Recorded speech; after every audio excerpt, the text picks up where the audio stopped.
নমস্কার, আপনারা দেখছেন চ্যানেল 24। বিষ্ণুর বিধানসভার বিধায়ক সুরেশ অধিকারীর নেতৃত্বে আমরা এখন আমাদের পরিবারে বিষ্ণুজয় সহ সবাইকে আমরা তুলে নিচ্ছি।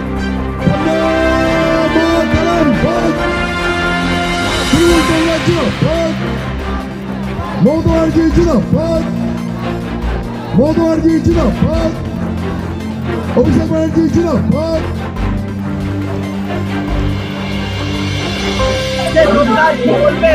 ভালো লেগেছে। মমতা ব্যানার্জির অনুপ্রেরণায় এসছি, সাধারণ মানুষের যেখানে কাজ হচ্ছে ওখানে ফিরে এসছি, ভালো লাগছে। দেখুন, এখানে যে বর্তমান সাংসদ আছে, যেটা উনি কথা দিয়েছিলেন কি উনি সংস্কৃতিকে ফিরিয়ে দিবেন, স্পোর্টসকে ফিরিয়ে দিবেন, সাধারণ মানুষের থাকবেন, গুন্ডা রাজ্য শেষ করবে, সেটা উনি করেছেন। ওই জন্য ওনার সঙ্গে আমি আছি।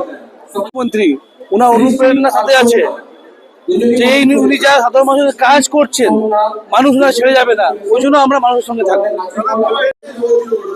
প্রথমে বলি, আমাদের মাননীয় নেত্রী মুখ্যমন্ত্রী মমতা বন্দ্যোপাধ্যায়ের যে উন্নয়ন, সেটা কোনো রাজনৈতিক পলিটিক্যাল মানুষের ডিভাইড করে না, ভাগাভাগি করে না।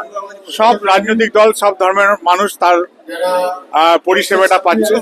এবার সাথে সাথে আমাদের সেনাপতি, আমাদের লিডার অভিষেক বন্দ্যোপাধ্যায় সাংগঠনিক তার ক্ষমতা, আর ব্যারাকপুর লোকসভার মধ্যে আমাদের অভিভাবক, রাজনৈতিক অভিভাবক মাননীয় পার্থভূমি মহাশয়, তিনি যখন এমপি ইলেকশনে দাঁড়িয়েছিলেন, তিনি প্রতিশ্রুতি দিয়েছিলেন ব্যারাকপুর লোকসভার মধ্যে কোনো গুন্ডারাজ নয়, সেখানে আমরা সাংস্কৃতিক আর খেলাধুলা থেকে শুরু করে এইসব আমরা প্রতিষ্ঠিত হব।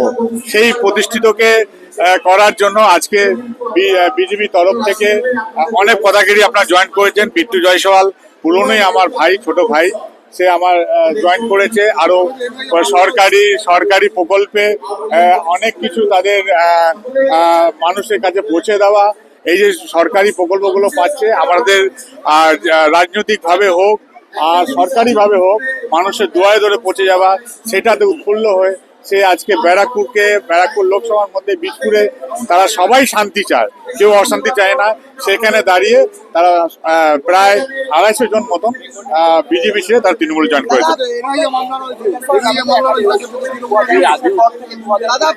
বিধানসভার আগে কি বিজেপি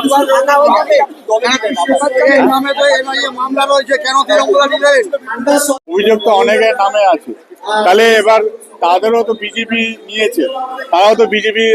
আপনি দেখুন, নারদা কেসে, অনেক কেসে অনেক নেতারা রয়েছে যাদের অভিযোগ আছে, সিবিআই আছে, ইডি রয়েছে, তারাও তো বিজেপিতে রয়েছে। এটা টোটাল ক্রেডিটটাই মাননীয় মুখ্যমন্ত্রী মমতা বন্দ্যোপাধ্যায় এবং আমাদের ব্যারাকপুর লোকসভায় আমাদের রাজনৈতিক অভিভাবক, আমাদের সাংসদ মাননীয় পার্থভৌমিক এবং আমাদের বীজপুর বিধায়ক মাননীয় সুবোধ অধিকারী। দেখুন, মানুষ কর্মের বিশ্বাসী এবং আমাদের ধর্ম হলো কর্ম। মাননীয় মুখ্যমন্ত্রী মমতা বন্দ্যোপাধ্যায় 365 দিনে মানুষের পাশে থেকে মানুষের কাজ করতে বলেছে। এবং আপনি তো দেখলেন আজকে বিট্টু জয়সওয়াল বললেন, উনি তো আগে তৃণমূলেই ছিলেন, আবার ভুলবশত বিজেপিতে চলে গেছিলেন, এবং সেই জায়গায় ভেবেছিলেন যে দেশের প্রধানমন্ত্রী নিশ্চয়ই সকল মানুষের জন্য কিছু করবে। বাট বাংলার মানুষের দুয়ারে দুয়ারে পরিষেবা পৌঁছে দিচ্ছেন একমাত্র মাননীয় মুখ্যমন্ত্রী মমতা বন্দ্যোপাধ্যায়। এবং মাননীয় মুখ্যমন্ত্রী মমতা বন্দ্যোপাধ্যায় স্কিমগুলোই কিন্তু এক এক করে পুরস্কৃত হচ্ছে দিল্লিতে, এবং সিএম সেই জায়গায় অ্যাওয়ার্ডও পাচ্ছে। বিরোধীরা অনেক রকম সমালোচনা করে, বাট আলটিমেটলি দিনের শেষে কিন্তু মাননীয় মুখ্যমন্ত্রী মমতা বন্দ্যোপাধ্যায় জানেন লক্ষ্মী ভান্ডারও মান্যতা পেয়েছে এবারে, এবং সেখানে মাননীয় মুখ্যমন্ত্রী মমতা বন্দ্যোপাধ্যায় পুরস্কৃত হয়েছে। তো এই জায়গাগুলো আমরা দেখতে পাচ্ছি যে সাধারণ মানুষের জন্য কাজ করছে কিন্তু তৃণমূল কংগ্রেস, এবং তৃণমূল কংগ্রেস মিথ্যা প্রতিশ্রুতি দেয় না, মানুষের পাশে থাকে, মানুষের কাজ করে। দেখতেই পাচ্ছেন এখানে এত বড় একটা হাজিনগরের মানুষের এক জায়গায় সমাগম হয়েছে, সেখানে একটা প্রোগ্রাম শুরু হয়েছে, এবং এটা নিয়ে দ্বিতীয় বছর, এবং প্রত্যেকটা জায়গায় দেখবেন উৎসবের মৌসুম রয়েছে, খেলাধুলা রয়েছে, সকল কিছু রয়েছে।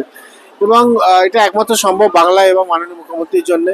তো আপনি ওনার মুখ থেকে শুনলেন যে এখানে আরও অনেক বেশ কিছু জয়েনিং হবে, কেন তাদের ঘরেও কিন্তু উপকৃত হচ্ছে মাননীয় মুখ্যমন্ত্রী মমতা বন্দ্যোপাধ্যায় স্কিম। সেখানে আমাদের সেন্ট্রাল গভর্নমেন্টে কোনো রকম স্কিম সাধারণ মানুষ উপকৃত হচ্ছে না। তো সেই জায়গায় সকলেই বুঝতে পারছে যে মাননীয় মুখ্যমন্ত্রী মমতা বন্দ্যোপাধ্যায়ের বিকল্প আমাদের বাংলায় নেই কেউ।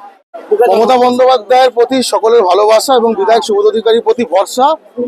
এবং যেটা বললো পার্থভূমি বলেছিল যে এমপি সাহেব গুন্ডারা যেন শান্তি চায়, সেই গুন্ডারা যেন শান্তি চায় যে ভরসা রেখেছে এবং যেটা করতে পেরেছে এমপি সাহেব বিধায়ক সাহেব মিলে, তার প্রতি ভরসা রেখে সকলে তৃণমূল কংগ্রেসে জয়েন করছে।